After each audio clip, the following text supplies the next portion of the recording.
Welcome to Cross-Border Tax Talks, where we discuss the latest trends in international taxation, from U.S. tax proposals to the OECD's latest developments. I'm Doug McHoney, PwC's Global International Tax Services Leader. You can watch these podcasts on YouTube at youtube.com/Doug McHoney. On this week's episode of Cross-Border Tax Talks, we're back in our Washington, D.C. Policy on Demand studio, where I'm excited to have Calum Dewar back on the podcast. Calum is an international tax partner in PwC's Washington National Tax Services office.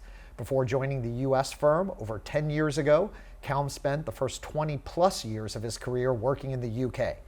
Calum, welcome back to the podcast. Hello there. So before we dive into the Pillar 2 issues that taxpayers need to think about in the context of deals, it's already early August 2022, and both the UK and South Korea have released proposed legislation for Pillar 2. I'll note before you comment that the UK draft rules are 116 pages and the Korean rules, which admittedly are just a summary, are 11 pages. Any key takeaways from these draft proposals? Well, I think it's important to get the UK rules in context. They are a consultation document, and so they were always going to be the first draft for people to comment on. And largely those UK rules have pretty slavishly followed the model rules, albeit HM Treasury and HMRC have noted that there are a number of areas they think should be addressed by the OECD implementation framework, with potential changes to the rules arising out of that.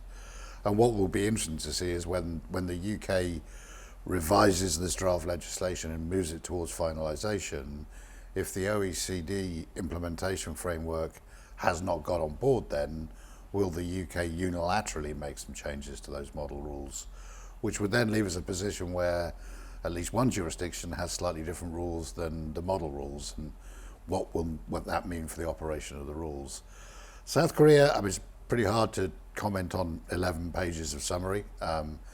Either the South Korean language is significantly more efficient than English, or they've got a lot of work to get their other rules out. I think the one point to note, at least from what we could glean from that release, was it seemed like the intention from the South Korea perspective was to execute effective dates on the IIR and the UTPR at the same time, being 1st of January 24. So no 12-month delay on the UTPR as compared to the IIR. So we'll see if that sticks. The UK release was silent on that point completely. They said that they'll release stuff on UTPR separately, but didn't comment on the effective date. Yeah, what was the timing though for the UK with respect to the IR? 1 January 24. And that was just the income inclusion rule, and to your point, they were silent on the UTPR. And indeed on the QDMTT for that matter, other than they were suggesting they would go that route, but effective date unclear. Okay. So I wanted to spend the balance of today's discussion really focused on deals, because as these rules have been around, the model rules and the commentary since December of 2021, a lot of interesting issues that we've been thinking about. So maybe before we dive into some of the specific deal fact patterns where you can share what we've learned, why is Pillar 2 important to consider today in a deals environment? Well, I mean, I think, let's base level, generally when people do deals, they do a tax-based model to work out what the tax rate would be on the deal they're doing to work out their return of investment. And, if you're doing it now, you can project out when these rules might have effect. But the reality is, where we sit today, is these rules are highly likely to be effective at some point before the end of your deal model. Right. So if you were modeling out with a 5% or 10% effective tax rate on a certain jurisdiction, but you know that in a year and a half's time that may go to economically 15%, that should adjust your deal model. I appreciate it's hard because of the timing, but the reality is that that's out there. The other side to it is knowing, as part of your diligence, what you're buying into from a Pillar 2 perspective. What the structure is, how the structure was created, and whether it has issues with from a Pillar 2 perspective that would fundamentally change the Pillar 2 liability. So I think there's both a deal model issue and also a diligence point. Plus, generally, when people buy things, they want to do things with the things they buy. You know, whether that's integration or potentially carving out some businesses or whatever it is. And again, I re-emphasized this on previous podcasts. We are in the rules already in some regard. The transition rule applies to transactions that take place on or after 30 November 2021. And so we're in those transition rules. And so what you do with the assets that you buy, and indeed how you buy those assets, could be very important to the overall application of the Pillar 2 rules. Good, and we're going to flush out some of those based on the various deal scenarios. But can you give any examples you had mentioned of just some diligence items that people should be mindful of?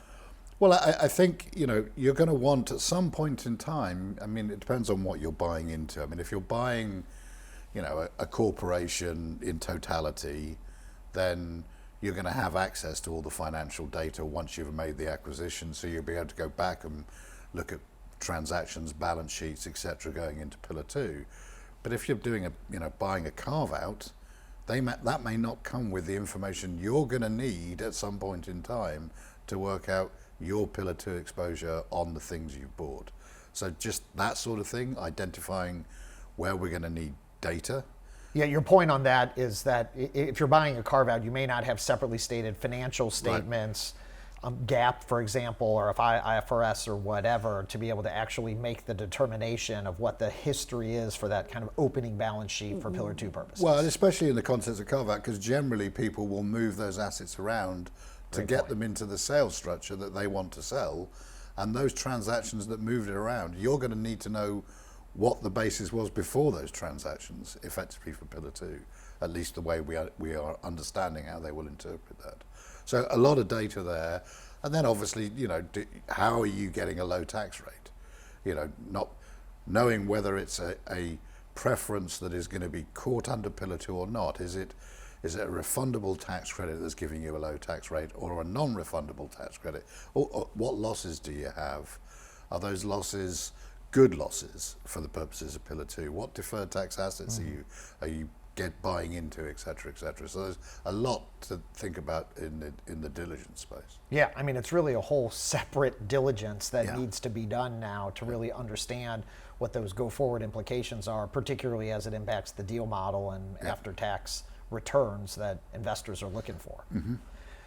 Okay, so wanted to spend some time really going through just a number of different deal scenarios to understand, you know, what taxpayers should be thinking about with respect to Pillar 2 in the context of a number of different deals. So I wanted to start with kind of the base case of a US corporation buying another US corporate target. And one of the questions is, you know, 338H10, if the seller has, you know, historic losses, that may be, you know, I think the H10s are probably a little less common than the 338Gs, which we'll get to. But what are some of the things that taxpayers should be thinking about when a US Corp is buying another US corporate target?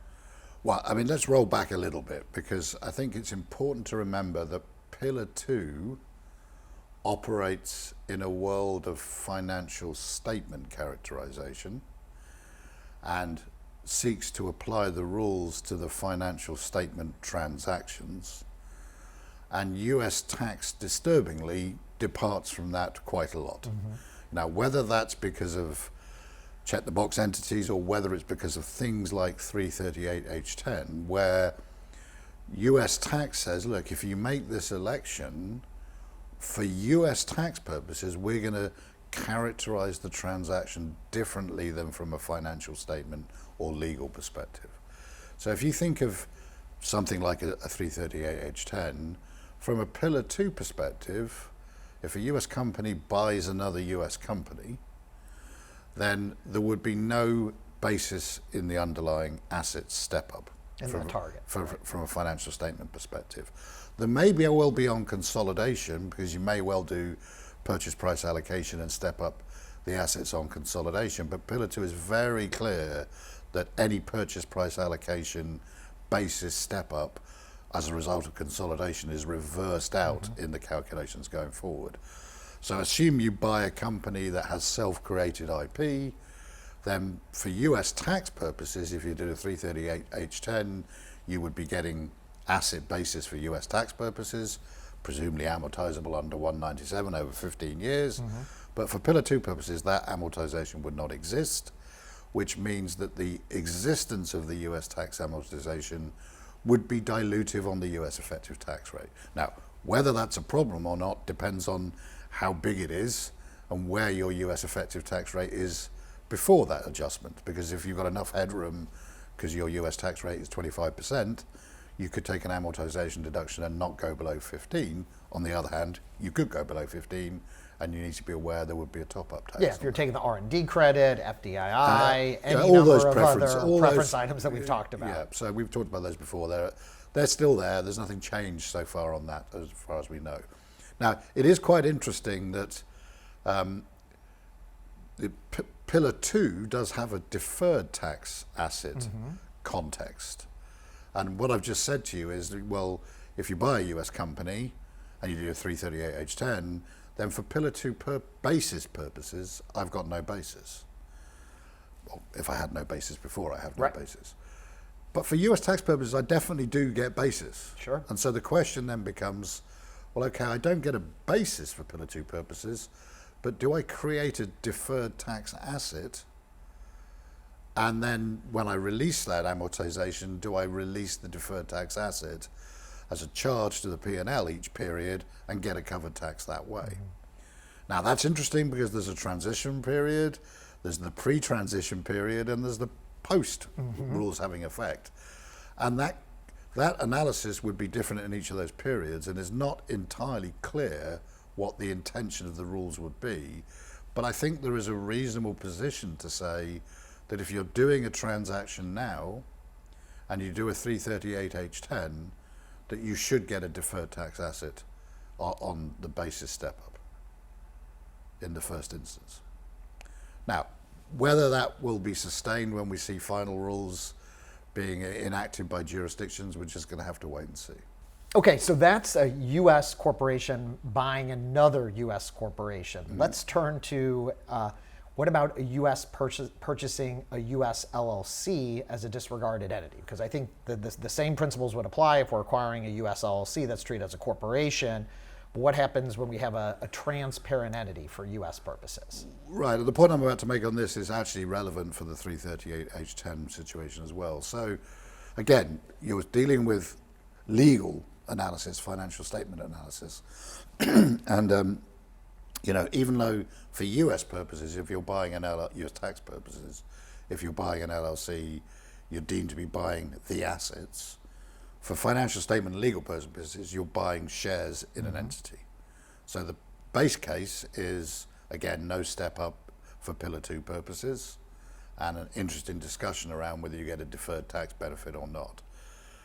There is provision in the model rules to allow a situation where if a transaction is treated for financial statement purposes as a sale of shares, but both the seller and the buyer, under their tax rules, treat it as a disposal of assets, and you can show that the seller has paid tax on that income or has been within the charge tax on income, at least at the minimum tax rate of 15%, then Pillar 2 has an override rule that will say you can treat that as an asset purchase and get the Pillar 2 basis. And that is for after the rule is enacted, Well, right? it's a little unclear.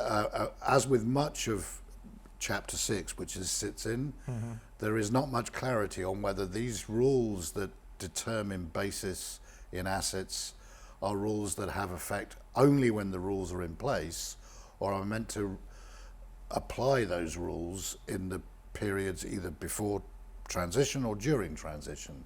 I think the expectation is those rules only apply on a go-forward basis. After the law is enacted. Which could mean that, for example, if you're buying an LLC in the transition period, you could get a worse answer than if you're buying an LLC after the rules are in effect, from a Pillar 2 perspective. So explain that. Well, because if the rule is in effect, then you get effectively Pillar 2 basis in the assets. Assuming it's been charged to tax. Assuming it's been charged to tax, and that basis will be amortizable, and that's amortizable at the full rate, at whatever the US rate is, 21% plus state, maybe 25%. If on the other hand, I don't get the Pillar 2 basis because I'm in the pre-effective date of the rules and I just bought shares in a company, then the best I can do is get a deferred tax asset on that basis, on the tax basis, but I'm capped at that at 15%, so I'm already 6% or 10% worse off than if I'd had the actual rule applying, and there is an interpretation of those rules that say I don't even get that deferred tax asset, so I'm wholly worse off in the pre-effective date rules than I am in the transition rules. Which seems a bit harsh. Yeah, well, that is true of the transition rule as a general matter. Fair enough. There are multiple situations where transactions that take place in the transitional period are giving a less advantaged result than if you waited until the rules are in effect, which isn't the normal case for a transitional rule. Right. So I want to talk a little bit about, and I know your answer to this, but I'm going to ask it anyway. How do we know if a seller has been charged to tax? Because this is interesting, right? Because a buyer is now going to have to ask the seller, like, hey, what are the tax consequences? And then you think about, well, if that seller has let's say it's a US seller and they've got a capital loss carry forward or have another capital loss transaction, well, the income was shown on a return, but then it could be offset by NOLs or capital loss. What are your thoughts on it? Yeah, I mean, I don't think the wording necessarily lends itself to saying you've got to write a check for that tax. I think it lends itself to saying, has it been brought within the charge to tax? But because of Pillar 2 rules, certain attributes of sellers that are attributes from a US tax perspective are not good attributes from a Pillar 2 perspective. So if you make a capital loss on the disposal of shares on a go-forward basis, it's clear that that loss is carved out of Pillar 2 rules, but it's still a loss for US tax purposes. And so if a seller happens to have one of those losses from a US tax perspective and therefore reduces its US tax burden on the disposal of the assets to you by that loss, is that really brought within the charge to tax? It's an interesting question. I mean, there's other areas as well. I mean, if you're selling, for example, a US company could sell a foreign disregarded entity owned directly by the US, that would generally be seen as a disposal of the assets of a branch. You may have foreign tax credits you can use to show some of that. Are they good attributes to use with this? So the disturbing lack of clarity in the model rules as to how you ascertain. But either way, what you do need to do in the M&A deal context is you may need to build into the deal transaction documents some covenants or otherwise for the seller to have to disclose how they've treated things when they file tax returns later. And maybe amend tax returns later so that you can determine your treatment. That seems to be like something that could be a challenging negotiation as a part of deals. Yeah. So just to put into context, how does the purchase of an LLC compare, or what should people be aware of on an LLC versus just a straight asset deal? Well, a straight asset deal, you're just getting the basis in the assets. I mean, it may be a bad answer in certain cases. So, again, let's break that down a little bit. Yeah. But basically, starting point is if I buy assets if I'm a US company buying assets from another US company, and they're US assets, I'm getting tax basis in those assets. I'm also getting Pillar 2 basis in those assets. So book basis. Book basis. Yeah. So at the starting point, my tax analysis and my book analysis holds true. So you don't have that discrepancy. So like I don't have with any the LLC. discrepancy. So no deferred tax on setup at all because I've got the same basis for book and tax. Right. However, a lot of the cases where a US company is buying assets, one of the assets they may be buying could be goodwill or other indefinite life assets. And for tax purposes in the US is unusual, relatively speaking, is that when they change the code to allow 197 to apply to all assets, it applies to all assets. So goodwill is an amortizable asset for US tax purposes. So if you can imagine, if I started off with 1,000 of goodwill for both book and US tax purposes, and it's amortizable over, I should have started with 1,500 of goodwill, it's amortizable over 15 years. The math is easier. So I got 100 of amortization for tax purposes. What happens for Pillar 2 purposes is I have a tax amortization of 100, I have 0 book amortization. That tax amortization would give rise to a deferred tax liability, it's a timing difference where the tax has been accelerated over the book, so you would get a deferred tax liability for GAAP purposes in that circumstance. However, for Pillar 2 purpose, and that would count as a good covered tax in normal course of events. Yep. So you wouldn't have a discrepancy either for Pillar 2 purposes. However, Pillar 2 has a specific rule that says I only get to count deferred tax liabilities if they will reverse within a 5-year period.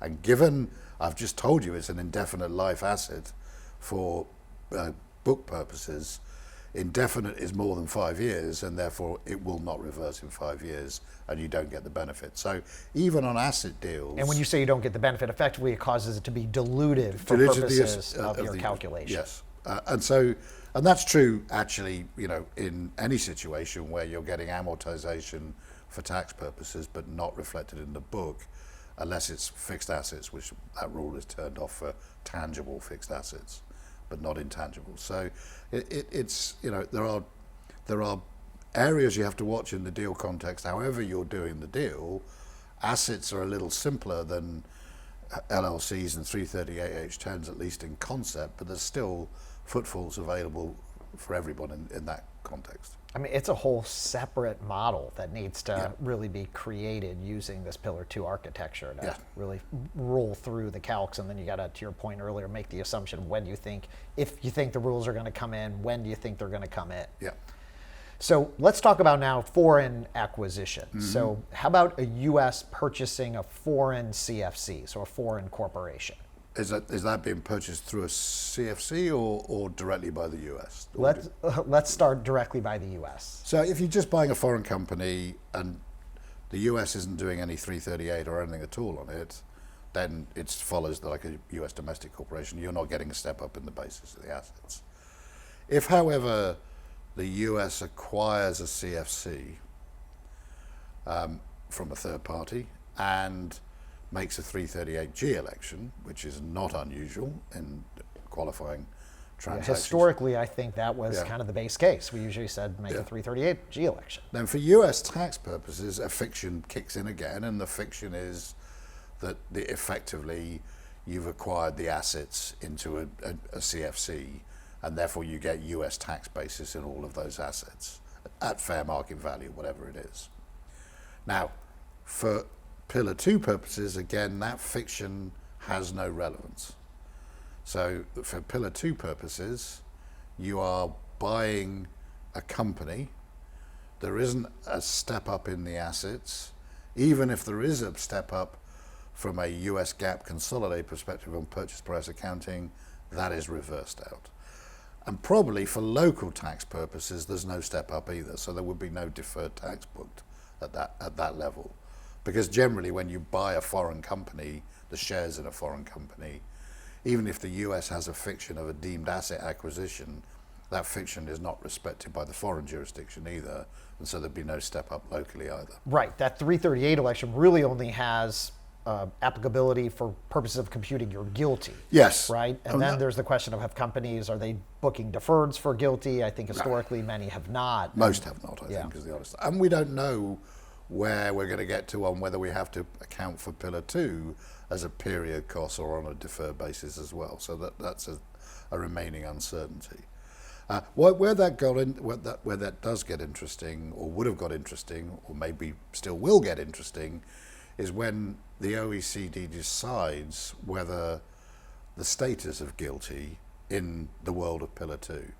Now, had we had country by country guilty, the hope was that a country-by-country GILTI system would be deemed to be an income inclusion regime compliant system. And there you could see that if you did do a 338 election and therefore reduce your GILTI income, that could be fairly advantageous if Pillar 2 was turned off by the income inclusion regime in the US. We're not there, so it's probably not relevant until we do get something that I'm pretty sure it's not relevant given the state of play at this point. It looks pretty much like it. Okay. So what about if you had said if a U.S. purchases a CFC, compare that to if a CFC, one of our foreign subsidiaries, is purchasing the CFC? Probably no different. I mean, it's largely the same.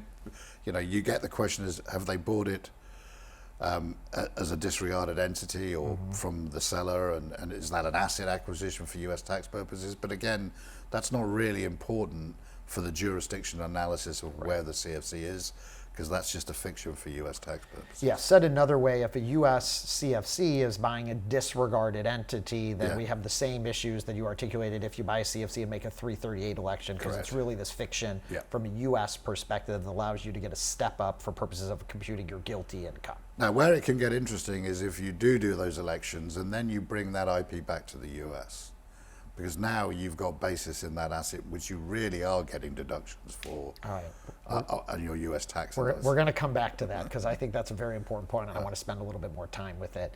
And then maybe just to put to cap on these, and frankly, we've been talking about US parented companies acquiring. I think all of these rules apply, whether kind of it's a foreign parent or a US parent, as we think about 338 elections, disregarded entities, and some of these US tax fictions. Yes. I mean, the same rules apply. Yeah. Anything else, and I think you had already touched on it, but a U.S., just to kind of close the loop, U.S. buying a foreign disregarded entity? Well, that's interesting, because at that level, you're not getting a step up in the assets for the local jurisdiction. And I'm assuming a U.S. group is going to operate that as a branch going forward. Presumably, if it's buying a disregarded entity, it is a branch. For U.S. tax purposes. Now, for the Pillar 2 purposes, that is still an entity that's treated as being in the jurisdiction in which it's formed. And so that would be its jurisdiction for Pillar 2 purposes. There's a rule that says under Pillar 2 that if that is treated as a tax transparent entity by the holder, which it would be if the US is treating it as a branch, any taxes the US pays on those earnings are pushed back down to the other jurisdiction for the purposes of the effective tax rate calculation. But it may well be you don't have any taxes. So let's assume you were operating in a jurisdiction which was a 10% jurisdiction. You'd think, well, there'll be top-up tax in the US, but the US tax calculation will give you benefit for the amortization on the deemed assets you bought, which means you probably won't be paying US tax on those, so there's no taxes to drop down. Equally, again, under the current US system, there's a branch basket, which is an aggregate branch basket. So if you've got other credits from other jurisdictions you're operating in branch, which may be offsetting the income of this branch, you could end up with a top-up tax even in those circumstances. So lots of complexity in the disregarded entity structure, but again, you're starting from the principles that for financial statement and legal purposes, this was not an asset acquisition, and the consequences then flow from there. Right. All right, so we've been talking about kind of wholly owned acquisitions, asset acquisitions. What about joint ventures? Because there's some very interesting computational aspects, at least the way the model rules and the commentary are framed with respect to when a company owns less than 100%. Yeah, and the kind of sweet spot on that is, do you own less than 100%, but do you own enough to consolidate it? And generally speaking, consolidate for financial statement. Yeah, for book purposes, right. Now, generally, that's a 50%, greater than 50% threshold, but that's not a statement of fact. So you could own significantly less than 50%, but if you have control over the board of the company, that could be enough to cause consolidation, even though you don't economically own more than 50%. So the first test is, do you consolidate under your GAAP, if you're a US company, US GAAP or IFRS, analysis, do you consolidate that entity? If you do consolidate that entity, it is by definition a constituent entity of your group and gets brought into all the calculations. And so if, for example, that joint venture is owned 60% by you, 40% by someone else, and underneath that joint venture you operate in a jurisdiction which you also happen to operate in out of a 100% owned entity in your group, those two get added together for the blending calculation under a jurisdiction analysis. And if it just so happens that the thing you're buying into is low tax and yours is high tax because you've got different holidays or preferences in those jurisdictions, they just get mixed up. And so you can end up with what looks slightly uneconomic as to who is paying a top-up tax on what because of the blending. There are specific rules built into the Pillar 2 rules to say that if you've got a joint venture arrangement where greater than 50% is owned, let's say, by your client, and greater than 20% is owned by third parties, then that joint venture arrangement gets its own special designation, which is a partially owned parent entity, which is abbreviated to a POPE. So you've got this partially owned parent entity, and the rules then say, instead of just applying the IIR at the ultimate parent entity, you can apply it at the partially owned parent entity to everything it owns, which is actually an economically sensible answer, because that means the top-up tax gets shared appropriately between all the parties that own interest in that entity. But that requires both the jurisdiction of the ultimate parent entity and the Pope to have implemented. Well, just the jurisdiction of the Pope. Just the jurisdiction of the Pope to implement the. But if that's in, let's say, the US, and they haven't implemented an income inclusion regime, which is where we sit today, then the fallback rules kick in, and things like the under-tax profit rule, etc., kick in, and that doesn't reduce itself by reference to fractional ownership. So let's say, again, I'm advising a US company that owns 60% of a joint venture arrangement that is in the US and hasn't implemented the IIR, and underneath that entity is an entity operating in a jurisdiction which has a zero tax rate, has 100 of profit under there. You're economically entitled to 60% of that profit. There's a top-up tax in relation to that profit of 15% of 100 because there was no local tax. So there should be 15 of tax collected. Your burden as a 60% owner should be 60% of 15. But the way the under-tax profit rule works is potentially your burden will be 100% of 15 because there's no fractional reduction in the application of the under-tax profit rule. And that would seem to be something important to negotiate heading in. Well, so I mean, I think if you're aware of it, it's pretty easy to negotiate. Either making sure that the entity that you joint venture through has an income inclusion rule, so that you don't end up with this crazy rule, or you negotiate terms that give compensation from one party to the other. Where I think it's more important is we've already got joint venture arrangements. Right. And so imagine trying to go back to your joint venture party, who you may not be on very good terms with for other reasons, who knows, and saying, we need to negotiate a way for you to pay your fair share of this tax that I'm picking up. And let's see how those negotiations go. I can imagine in a lot of cases they're not going well. Right. And we didn't see anything in the UK proposed legislation, because this seems, I mean, this issue has been raised. There's been a bunch of commentary about it. We've heard about it raised on panels. It does seem uneconomic. I mean, any speculation on whether they could take some sort of fractional kind of? No, I mean, I did ask questions of people who may know the answers as to whether this was a drafting error or a policy decision, and the answer was there was a policy decision, and that they felt it would be somebody's got to collect the tax. Someone's got to collect the tax, and if you don't like that economic answer that you're picking up 100% and someone else isn't picking up their 40% or whatever the share is, then it's within your power to go away and renegotiate. And I said, well, you know, that's not realistic. Yeah, it's challenging for all the reasons that Right. you had just described, and particularly for deals that have been around for a while. It's one thing as you're structuring it currently. And Yeah, I think structuring it currently and go forward, you can deal with this. I think the problem is in relation to existing arrangements. yeah, it'll be interesting to see if we start seeing some more boilerplate type language, Yep. similar to gross up clauses that we see with withholding taxes or similar types of provisions might be worth considering as you're structuring, frankly, not just joint ventures, but any of these types of deals. Yeah, and you can deal with it economically. I mean, whether it's a super dividend share that says if you pick up more tax, you get a super dividend to compensate you for that amount, or whatever it is. There's so many ways to do it. I think it's very dealable with on a go-forward basis. Okay. So wanted to turn now to some of the more structural aspects. So I think we've talked about the various scenarios of different types of deals in joint ventures, but wanted to start with intercompany financing because there are some particular rules that apply in the context of related party debt, for example. So thinking about the situation where maybe a company borrows externally in the US, or maybe they already have excess cash, and then they on-lend on a related party to acquisition vehicle.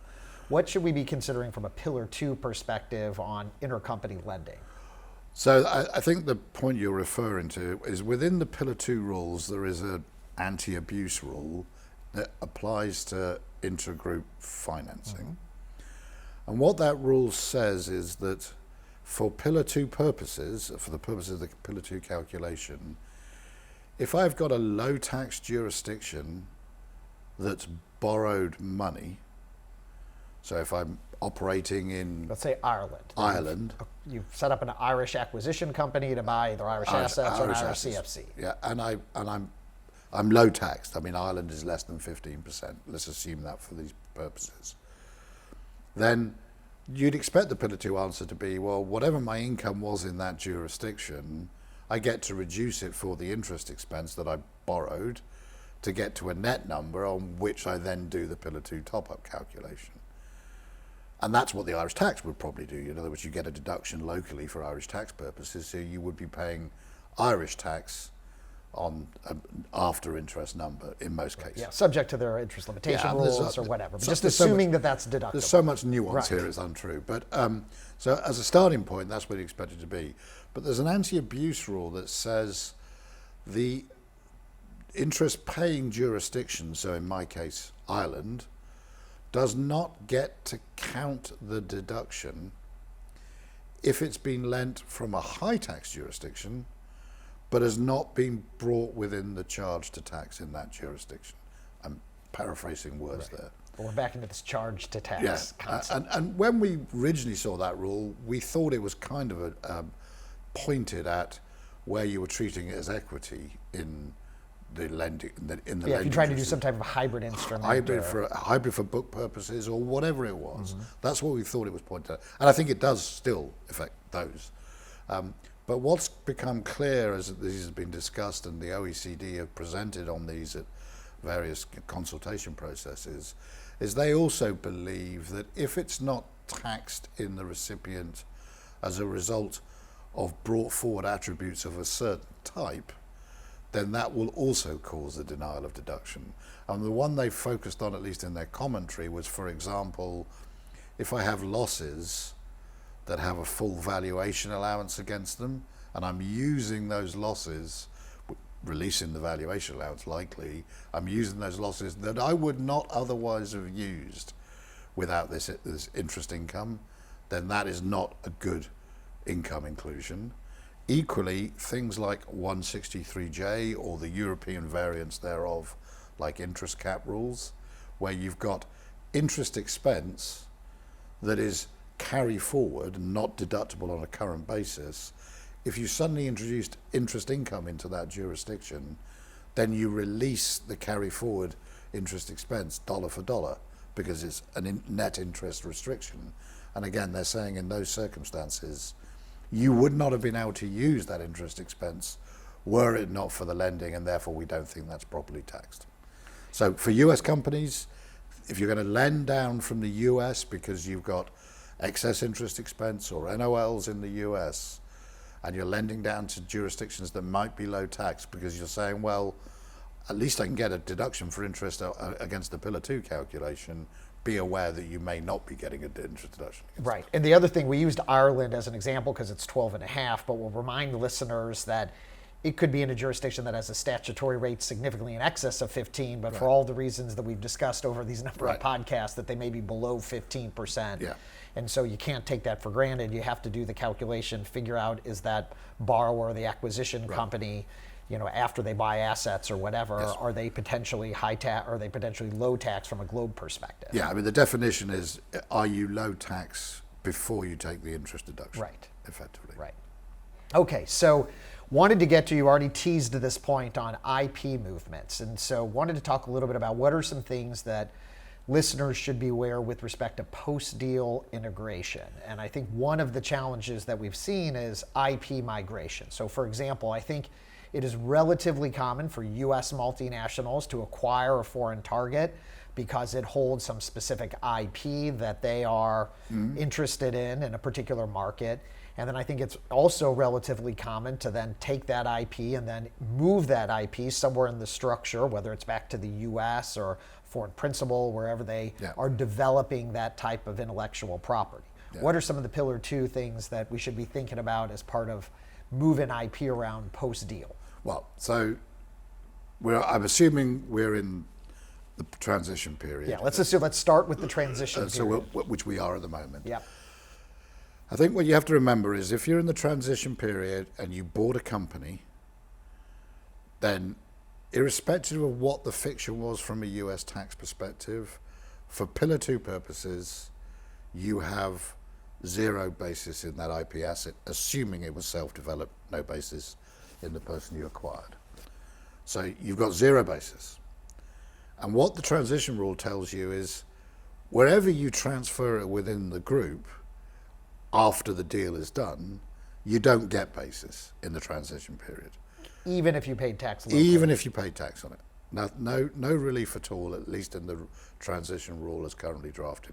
It merely says, if I transfer an asset between group members in the transition period, the basis for the transferee is whatever the carrying value was for the transferor, and assuming it was self-developed IP, the carrying value for the transferor would be zero in those circumstances. Right, and I'm going to play that back to you. So assume a US multinational buys a Mexican target because there's some unique IP and they want to bring that IP back to the US.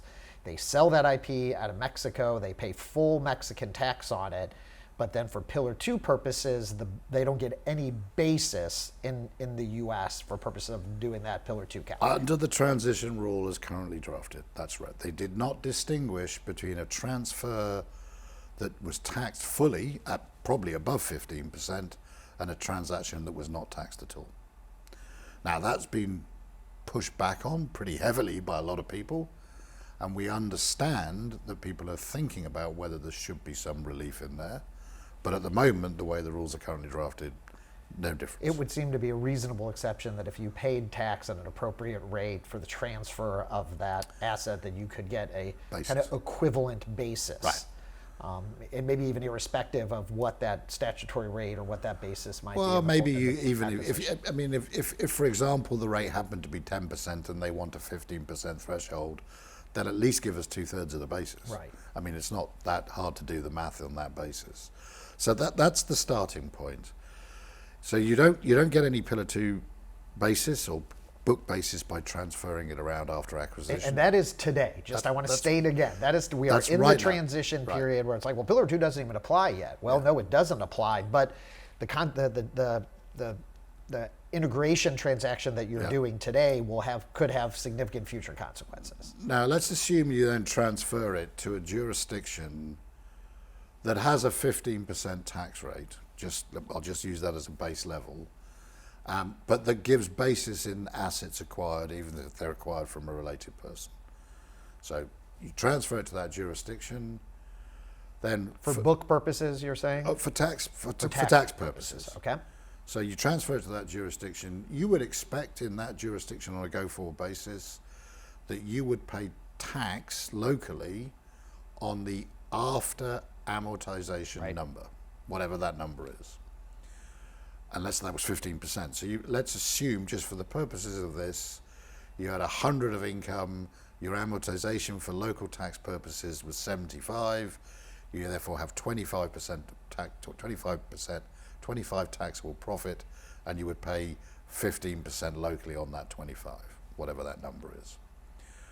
7.5, I think. So that's where you'd be locally. For Pillar 2 purposes, the rules would say you don't get the amortization because you don't get the Pillar 2 basis on the integration period. So the tax you should have paid is 15% of the 100, not 15% of the 25, and there would be a top-up tax on that full amount going forward. However, let's say you did this and you brought the amortization, and I used 15% as my local tax rate quite deliberately, because there's no shelter built into that. In other words, 15% is the minimum rate. But let's say I did the acquisition of a foreign company, did a US 338 election, so I've got US tax basis in that asset, and I bring it back to the US. Then again, for the US Pillar 2 calculation, I wouldn't be getting the amortization factored into my Pillar 2 calculation. But if my headline rate in the US is 25 and I haven't got any other significant preferences, I am getting the benefit of the amortization effectively, economically, and I'm not paying Pillar 2 top-up tax in it. So I do think, depending on your profile, where you move that IP asset could give you very different results economically going forward. For and the point, just to remind listeners on the example where we make a 338 election, obviously when you move that IP, then if you've got full basis, you don't have any GILTI, you could still have local country tax. Still have local country tax. As moving that. But assuming I didn't, I could get that back into the US. I'd say, well, I'm going to pay US tax, and let's assume it's FDII eligible. You know, maybe I pay 15% US tax in it, but that's 15% on the income after the amortization deduction, effectively, which is compare and contrast to if I put it in a foreign jurisdiction at 15% and I've got nothing else in that jurisdiction, I'm paying 15% on the pre-amortization number. Right. So the tax base is a very different number. Right. So we discussed the post-deal integration and the IP movement during the transition period. What about when these rules come online? Well, then it's very different, because at that point in time, at least the intention of the rules is, if I transfer an asset after the rules are in effect between group members, I'm meant to reflect the transfer in the Pillar 2 calculation of the transferor at fair market value, unless it qualifies as something called a globe reorg, which is a very limited definition. And so I would, let's say again, I had zero basis in an asset and I transferred it for 1,000, then the transferor should reflect 1,000 of income in its Pillar 2 calculation.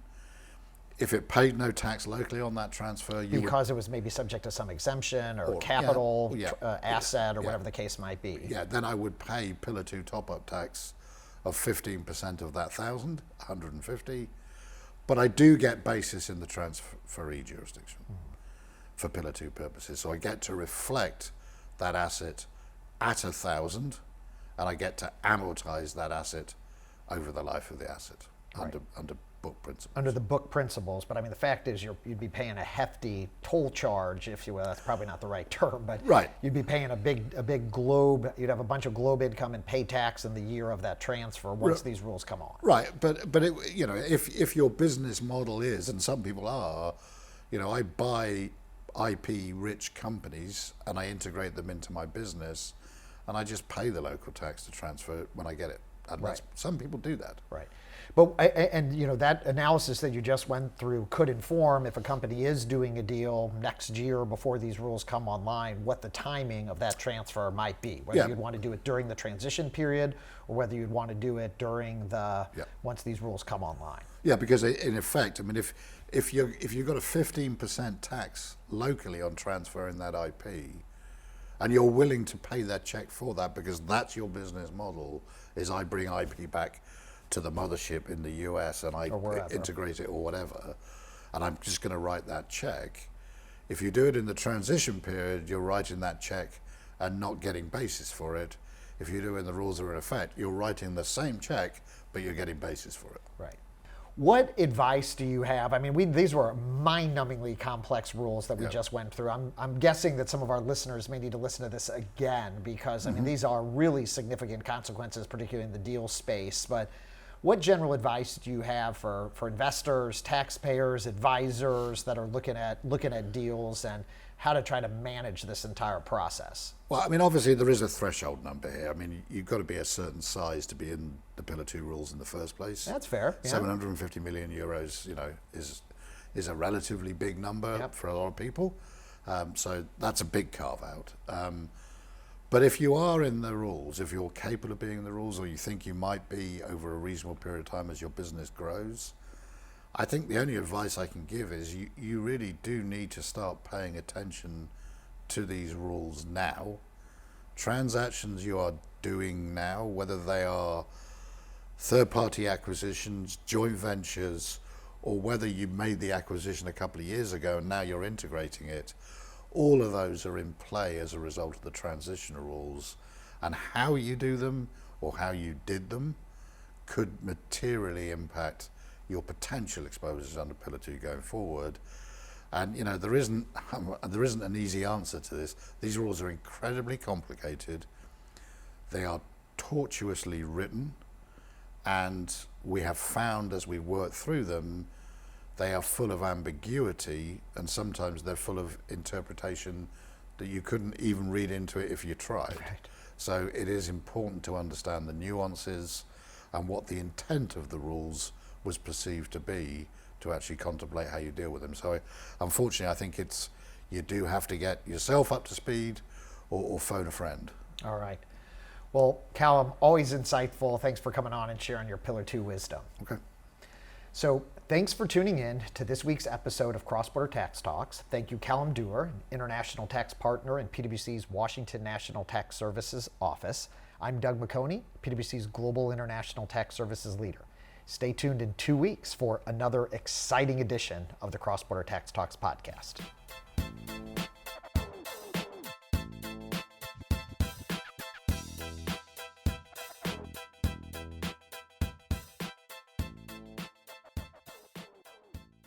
This podcast is brought to you by PwC, all rights reserved. PwC refers to the U.S. member firm or one of its subsidiaries or affiliates and may sometimes refer to the PwC network. Each member firm is a separate legal entity. Please see www.pwc.com/structure for further details. This podcast is for general information purposes only and should not be used as a substitute for consultation with professional advisors.